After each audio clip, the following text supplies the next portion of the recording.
नमस्कार। तीन खबर सबकी नजर में आप सभी दर्शकों का हार्दिक स्वागत है। मैं हूं आपके साथ श्वेता शर्मा और आज जिन तीन खबरों पर हमारी नजर रहेगी उसमें सबसे पहली खबर हम आपको बता देते हैं इसरो से जुड़ी है, जहां इसरो ने सबसे छोटे सैटेलाइट को लॉन्च कर दिया।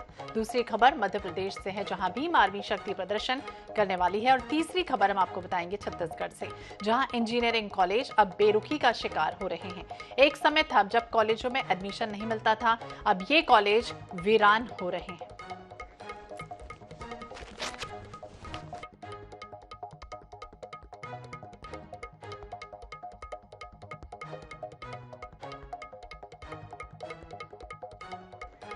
और चलिए हम बात करेंगे सबसे पहली खबर, जहां पर भारतीय अंतरिक्ष अनुसंधान संगठन यानी कि इसरो ने अपना सबसे छोटा रॉकेट SSLV D2 लॉन्च कर दिया। Small satellite launching vehicle SSLV की लॉन्चिंग शुक्रवार सुबह 9:18 पर श्रीहरिकोटा के सतीश धवन लॉन्चिंग सेंटर से हो गई है। SSLV D2 3 सैटेलाइट्स लॉन्च करने में कामयाब रहा है और ये SSLV को लॉन्च करने की दूसरी कोशिश थी। इसके पहले 9 अगस्त 2022 को पहली कोशिश नाकाम रही थी। SSLV ने जो 3 सैटेलाइट्स लॉन्च किए उनमें अमेरिका जानूस 1, चेन्नई के स्पेस स्टार्टअप का आजादी सेट 2 है और इसरो का EOS 7 शामिल है। SSLV D2 पृथ्वी की लोअर ऑर्बिट में 15 मिनट तक उड़ान भरता रहेगा। इसके बाद सैटेलाइट्स को 450 किलोमीटर दूर ऑर्बिट में छोड़ दिया गया है। इसरो चीफ सोमनाथ ने लॉन्चिंग के बाद ये कहा कि अब हमारे पास एक नया लॉन्च व्हीकल है। SSLV D2 ने दूसरी कोशिश में सैटेलाइट्स को एकदम सही तरीके से ऑर्बिट में छोड़ दिया है। तीनों सैटेलाइट्स टीमों को ढेर सारी बधाई। तो आज बड़ी उपलब्धि भारत के नाम एक बार फिर इसरो ने की है। सबसे छोटा रॉकेट जो है SSLV D2 लॉन्च कर दिया गया है। 15 मिनट तक ये स्पेस में ही रहेगा। सबसे छोटा रॉकेट SSLV, जिससे इसरो ने आज बड़ी उपलब्धि हासिल की है। ऊंची उड़ान एक बार फिर से इसरो ने रची है और एक बार फिर से कीर्तिमान जो है वो स्थापित कर दिया है। तो इसरो भारतीय अंतरिक्ष अनुसंधान संगठन इसरो अपना सबसे छोटा रॉकेट SSLV D2 लॉन्च कर दिया गया है इसरो के द्वारा। Small satellite launching vehicle SSLV की लॉन्चिंग आज सुबह 9:18 पर श्रीहरिकोटा के सतीश धवन लॉन्चिंग सेंटर से हुई है। 450 किलोमीटर की गोलाकार कक्षा में स्थापित करने का प्रयास इसमें हुआ है। 500 किलोग्राम तक के सैटेलाइट के प्रक्षेपण को यह पूरा करता है। SSLV एक 34 मीटर लंबा और 2 मीटर डायमीटर वाला व्हीकल है, जिसका वजन 120 टन है। रॉकेट को एक वैक टर्मिनल में मॉड्यूल के साथ कॉन्फ़िगर कर दिया गया है। 3 सैटेलाइट भी इसके साथ साथ छोड़े गए हैं। EOS 7 एक 156.3 किलोग्राम की सैटेलाइट है, जिसे इसरो ने डिजाइन और विकसित किया है। नए प्रयोगों में wave humanity साउंडर spectrum monitoring payload भी शामिल है। तो दूसरी कोशिश में कामयाबी हासिल की है इसरो ने। तो इसरो दूसरी कोशिश में कामयाब हुआ है। 15 मिनट की उड़ान जो है वो स्पेस में रहेगी। तो पहली टेस्ट फ्लाइट फेल हो गई थी। आपको याद होगा कि SSLV की पहली फ्लाइट जो है वो फेल हो गई थी। 9 अगस्त को ये विफल रही थी।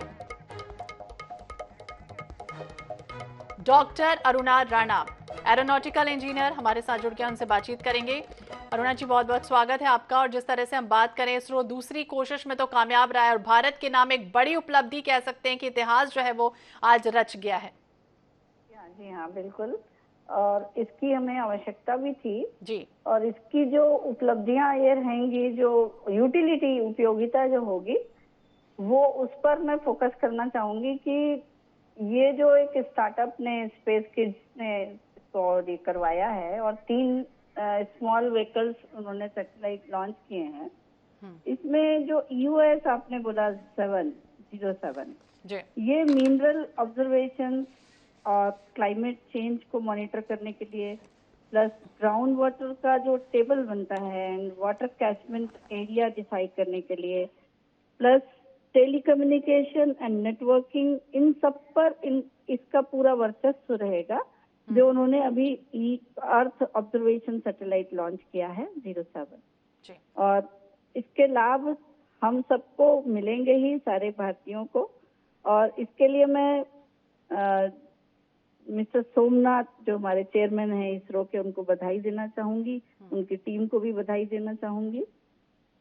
जी डॉक्टर अरुणा, अब आपसे समझना चाहेंगे, जिस तरह से एक बड़ा कीर्तिमान जो है वो इसरो ने आज रचा, 15 मिनट तक ये स्पेस में रहेगा।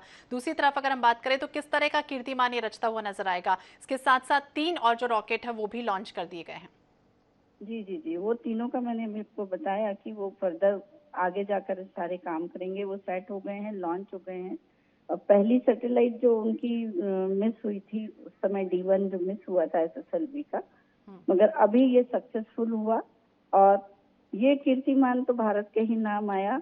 और इसरो लगातार जो कीर्तिमान स्थापित कर रहा है उसकी इसरो को तो बधाई, और हम सब भारतीयों को भी बधाई देना चाहूंगी कि हमारे यहाँ अब इस तरह से काम तेजी से हो रहे हैं जो होने चाहिए, और भारत का नाम स्पेस टेक्नोलॉजी में बहुत ऊपर गया। बिल्कुल, स्पेस टेक्नोलॉजी में भारत का जो नाम है एक बार फिर से ऊंचाई बढ़ता हुआ नजर आएगा। बड़ा कीर्तिमान जो है एक बार फिर से इसरो ने रचा है। हालांकि इसके पहले 3 सैटेलाइट जो है वो छोड़ दी गई हैं, रॉकेट लॉन्च कर दी गए हैं। पहली टेस्ट फ्लाइट हालांकि फेल हो गई थी, लेकिन इसके बाद आज यह बड़ी कामयाबी एक बार फिर से भारत के नाम लगी है। डॉक्टर अरुणा राणा हमारे साथ जुड़ी हुई हैं, एरोनॉटिकल इंजीनियर हैं। आपसे ये भी समझना चाहेंगे कि किस तरह से स्पेस में काम करेगा। 15 मिनट ये कहा जा रहा है कि रहेगा, उसके बाद किस तरह की फोटोग्राफी होगी इसमें, ये किस तरह से भारत के लोगों को आसान शब्दों में समझाइए कि किस तरह से वहां पर रहने के बाद वर्किंग इसकी प्रोसेस किस तरह की रहेगी। उनको जो उसने लॉन्च कर दिए हैं, वो जो सैटेलाइट 3 जो लॉन्च किए हैं वो और डिफरेंट टाइप के हैं, जो अलग अलग तरीके से अपने काम करेंगे।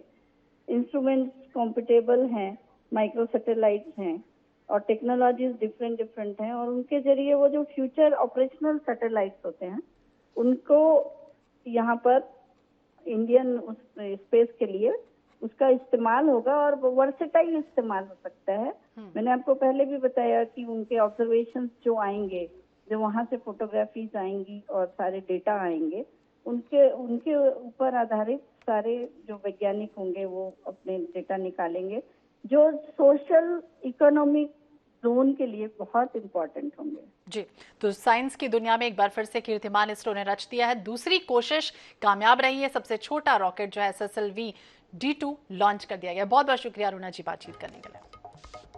तो अंतरिक्ष में इसरो की उड़ान के बाद हम आपको ले चलते हैं मध्य प्रदेश में, जहां पर इस साल होने वाले चुनाव को देखते हुए भीम आर्मी ने ताल ठोक दी है। रविवार को राजधानी भोपाल में भीम आर्मी अपनी ताकत दिखाएगी। भेल दशहरा मैदान पर आजाद समाज पार्टी के राष्ट्रीय अध्यक्ष चंद्रशेखर रावण के आह्वान पर प्रदेश भर से दलित, आदिवासियों और ओबीसी वर्ग के लोगों को इस कार्यक्रम में बुलाया गया है। इस कार्यक्रम को सामाजिक न्याय यात्रा का नाम दिया गया है। प्रशासन ने इस कार्यक्रम के लिए आजाद समाज पार्टी को 20,000 लोगों के लिए अनुमति दी है। इस आंदोलन में शामिल होने के लिए कुछ लोग रतलाम, उज्जैन, देवास, शाजापुर से पैदल मार्च करते हुए भोपाल पहुंच रहे हैं, और इसमें 7 से 12 साल के बच्चे भी हैं। इस साल 1 जनवरी से पूरे प्रदेश में 25 सूत्री मांगों को लेकर गांव से राजधानी भोपाल तक निकाली जा रही है यात्रा। भीम आर्मी ने पिछड़े वर्ग को 27% आरक्षण देने, जनजातीय क्षेत्रों में पैसा एक्ट के तहत अधिकार देने की मांग की है। भीम आर्मी ने राज्य में सत्ता परिवर्तन का भी आह्वान किया है। तो मध्य प्रदेश में साल के आखिरी में चुनाव होना है, और ऐसे में सामाजिक संगठनों के आंदोलन भी अब तेज होते हुए नजर आ रहे हैं, मुखर होते हुए नजर आ रहे हैं। इसके पहले आपको याद होगा करनी सेना ने एट्रोसिटी एक्ट के तहत विरोध प्रदर्शन किया था, शक्ति प्रदर्शन किया था। आर्थिक आधार पर आरक्षण की जो मांग है वो इनके द्वारा की गई थी। इसके बाद अब राजधानी भोपाल में आरक्षण के पक्ष में ही रविवार को भीम आर्मी की जो सेना है वो एक तरह से शक्ति प्रदर्शन करती हुई नजर आएगी। दशहरा मैदान पर आजाद समाज पार्टी के राष्ट्रीय अध्यक्ष चंद्रशेखर रावण के आह्वान पर प्रदेश भर में इस तरह से दलित, आदिवासियों को बुलाया जा रहा है। एक तरह से सम्मेलन जो है वो आयोजित हो रहा है इन सभी का। इस आंदोलन में दलितों, आदिवासियों के अलावा पिछड़े वर्ग को भी शामिल किया जा रहा है, यानी प्राथमिकता जो है वो पिछड़े वर्ग को भी दी जा रही है। आजाद समाज पार्टी के नेता यहाँ पर लाखों की भीड़ जो है वो जुटाने की उम्मीद कर रहे हैं। लाखों की भीड़ जुटने की भी यहाँ पर संभावना है। सामाजिक न्याय यात्रा के माध्यम से भीम आर्मी का ये शक्ति प्रदर्शन जो है वो रविवार को दिखाई देगा। समर्थन में सामाजिक न्याय यात्रा भीम आर्मी और आजाद समाज पार्टी के तत्वाधान में, यानी इन सभी के नेतृत्व में खास तौर से ये जो यात्रा है, ये प्रदर्शन है, ये रैली इसे कह लें, ये सब आयोजित होने वाला है। इसमें सामाजिक न्याय यात्रा में प्रदेश भर के बहुजन समाज पार्टी के समाज के लोगों को भी आमंत्रित किया है, पिछड़े वर्ग को भी आमंत्रित किया। इन्हें लाखों लोगों के यहाँ पर जुटने की संभावना है। तमाम तैयारियां जो है हालांकि पहले से शुरू हो चुकी हैं। इस कार्यक्रम में आजाद समाज पार्टी के राष्ट्रीय अध्यक्ष चंद्रशेखर आजाद और भीम आर्मी के राष्ट्रीय अध्यक्ष विनय रतन मुख्य अतिथि के रूप में शामिल हो रहे हैं। तो इस आंदोलन में शामिल होने के लिए आपको बता दें, कुछ लोग रतलाम से भी पहुंचेंगे, उज्जैन से पहुंचेंगे, देवास से पहुंचेंगे, तमाम शहर जो है वहां से पैदल मार्च करते हुए ये यात्रा जो है वो भोपाल पहुंच रही है। और एक तरह से कह सकते हैं आगामी दिनों में जिस तरह से विधानसभा चुनाव है उसके मद्देनजर तमाम जो राजनीतिक पार्टियां वो तो अपनी पुरजोर कोशिश कर रही हैं, कमर कस चुकी हैं। दूसरी तरफ इस तरह से भीम आर्मी सेना भी पूरी सेना के साथ तैयार होती हुई, प्रदर्शन करती हुई रविवार को भोपाल पहुंचेगी। यानी शक्ति प्रदर्शन रविवार को भोपाल में खास तौर से दिखाई देगा, जब लाखों लोग जो है यहाँ पर जुटेंगे और एक साथ अपनी एकता, संगठन और शक्ति का प्रदर्शन करते हुए नजर आएंगे। तो 12 फरवरी को भोपाल में आए लाखों पिछड़े, दलित और आदिवासियों के सामने ये बात बताई जाएगी। उन्होंने ये भी कहा कि परिवर्तन की आवाज बेल यानी कि BHEL दशहरा मैदान से उठेगी। रतलाम में आदिवासियों के ऊपर जिस तरह से गलत तरीके से एट्रोसिटी एक्ट लगाया गया, यह आरोप लगा है और इस आंदोलन में आदिवासी युवक पर रासुका भी लगाई गई। उसके तहत तमाम जो लोग हैं वो एक साथ, समाज के विभिन्न समाज के वर्ग के लोग, चाहे आदिवासी कह ले, दलित कह ले, OBC कह ले, ये तमाम जो लोग हैं वो एक साथ जुटेंगे।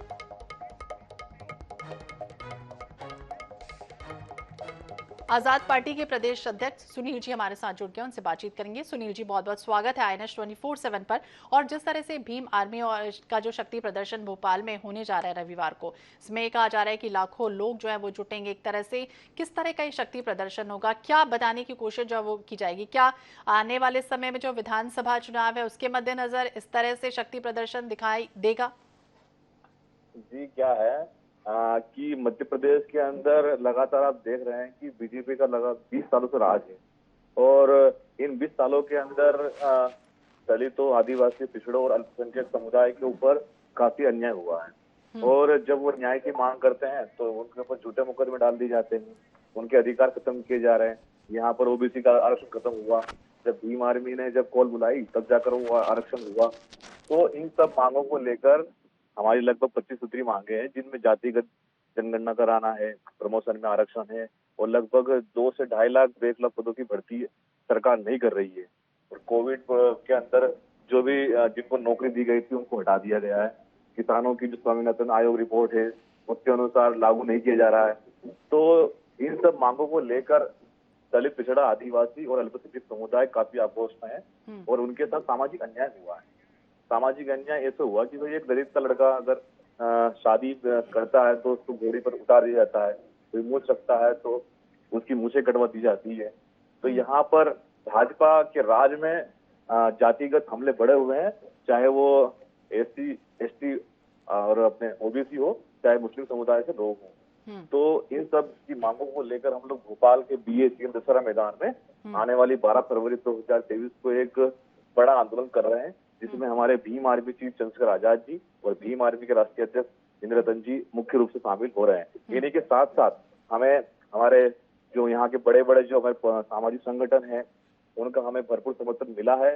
और ये जो ऐतिहासिक स्वतंत्र भारत के अंदर जो आंदोलन होने जा रहा है ये इतिहास के पन्नों में दर्ज होगा और यहाँ से मध्य प्रदेश की सोशल इंजीनियरिंग हो आप कहें या फिर सामाजिक परिवर्तन कहे, हम सामाजिक न्याय यात्रा के माध्यम से सामाजिक न्याय यात्रा आप इसका नाम जो है वो दे रहे हैं। सुनील जी, अब आपसे समझना चाहेंगे, कांग्रेस की हमने भारत जोड़ो यात्रा देखी, अब हाथ से हाथ जोड़ो यात्रा चल रही है, बीजेपी की विकास यात्रा चल रही है। इस समय चुनौतियां आपको लग रही काफी ज्यादा बढ़ जाएंगी, जिस तरह से अगर हम बात करें तमाम जो पार्टियां हैं अपनी तरह से पुरजोर कोशिश कर रही?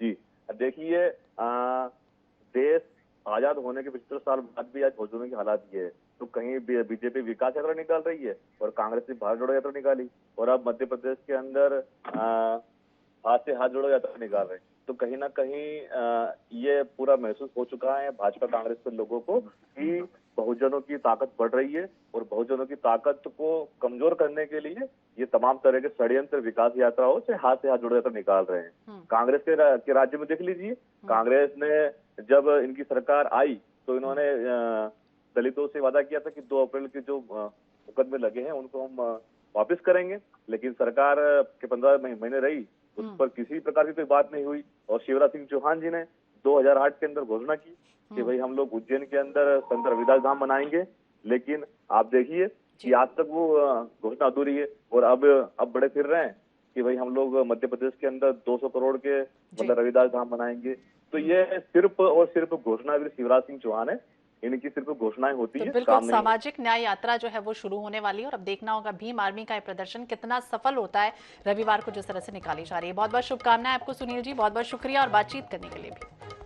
तो भीम आर्मी दिखाने वाली ये दम। और चलिए बात करेंगे, हम आपको छत्तीसगढ़ ले चलते हैं जहां से इंजीनियरिंग से क्या मुंह भंग हो गया है लोगों का, स्टूडेंट क्या परेशान है। छत्तीसगढ़ के इंजीनियरिंग कॉलेज कोरोना काल के बाद स्टूडेंट को तरस रहे हैं, खासकर निजी इंजीनियरिंग कॉलेज की हालत बहुत खराब है। प्रदेश में 10 ऐसे कॉलेजेस हैं जहां छात्रों की संख्या 20 तक नहीं पहुंची। ऐसे में अगले साल इनमें से कई कॉलेज बंद भी हो सकते हैं। इसके उलट सरकारी कॉलेजों की सीट भर गई। कुछ सीटें इसलिए खाली हैं क्योंकि छात्र बड़े इंस्टीट्यूट में सिलेक्ट होने का कारण छोड़कर भी चले गए। सरकारी कॉलेजों की सीट फीस कम होने की वजह से भरी हैं, जबकि प्राइवेट कॉलेजों की सीट अधिक फीस होने के कारण भर नहीं पाए। कभी इंजीनियरिंग कॉलेज में प्रवेश के लिए मारामारी मची रहती थी, लाखों रुपए खर्च करने को तैयार छात्रों को एडमिशन नहीं मिलता था। शैक्षणिक विशेषज्ञों का ये कहना है कि विषय विशेष को लेकर ट्रेंड बदल रहे हैं। इसका मतलब ये नहीं है कि विषय की महत्वता कम हो गई, ये भी बाजार में मांग है और पूर्ति से संचालित होता है। कोविड के बाद मेडिकल सेक्टर पर शिक्षा की मांग बढ़ी है। तो प्रदेश में इंजीनियरिंग की करीब 10,000 सीटें हैं, इनमें से 4,000 सीटें ही महज भर पाई हैं। तो अब इंजीनियरिंग कॉलेज जो हैं वो अपने स्टूडेंट को देखने के लिए तरस रहे हैं कि आखिरकार निजी इंजीनियरिंग कॉलेज में स्टूडेंट जो है वो क्यों नहीं पहुंच रहे, जबकि सरकारी इंजीनियरिंग कॉलेज का हाल दूसरा है। शिक्षाविद जवाहर जी हमारे साथ जुड़ गए हैं, उनसे बातचीत करेंगे। बहुत बहुत स्वागत है जवाहर जी आपका। और जिस तरह से हम बात करें, इस तरह से क्यों हो रहा है? क्योंकि अगर हम इंजीनियरिंग कॉलेज की बात करें तो पहले तो पेरेंट्स भी यही चाहते थे कि हमारा बच्चा इंजीनियर बने, स्टूडेंट भी यही चाहते थे कि हम सिर्फ इंजीनियर डॉक्टर ही बने। अब इंजीनियरिंग कॉलेज में इस तरह से हाल, खस्ता हाल क्यों नजर आ रहे हैं? क्या लग रहा है आपको, क्या बड़ी वजह इस पे देखते हैं आप?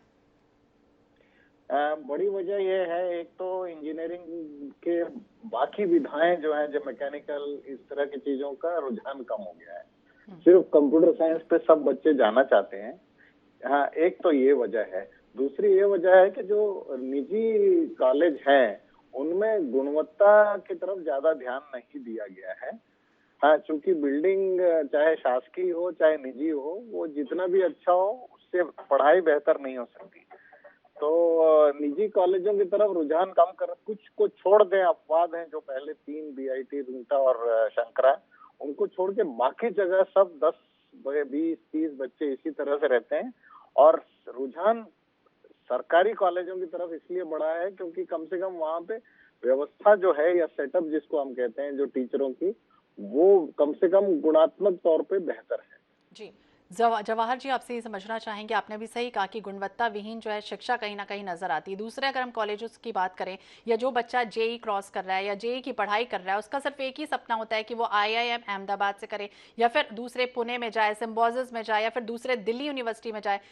लगता है कि कहीं ना कहीं वो कंपैरिजन जो हो रहा है छत्तीसगढ़ में, वो इन्हें फुलफिल करने की जरूरत है। छत्तीसगढ़ में ऐसे कॉलेजेस को उनसे कंपटीशन करना होगा, उनकी गुणवत्ता, उनकी पढ़ाई को अपने छत्तीसगढ़ स्टेट में लाना होगा। हाँ, देखिए, ये सोचने में तो आसान लगता है, हाँ, कि आईआईटी के बराबर हम बन जाएं या आईआईएम के बराबर हम बन जाएं, लेकिन ना कोई प्राइवेट कॉलेज इस तरह का या इस गुणवत्ता का छत्तीसगढ़ में अभी तक बना है। जो भी है बड़े बड़े शहरों में या पुणे में या बेंगलोर में है, लेकिन छोटे शहरों में अभी तक इस गुणवत्ता की कॉलेजों की कमी है और बच्चों को इसीलिए पलायन करना पड़ता है। तो तो बच्चों को इसीलिए पलायन करना पड़ रहा है क्योंकि छत्तीसगढ़ में तमाम वो जो गुणवत्ताहीन पढ़ाई हो रही है उससे बच्चे शायद कनेक्ट अपने आप को नहीं कर पा रहे। बहुत बहुत शुक्रिया जवाहर जी बातचीत करने के लिए।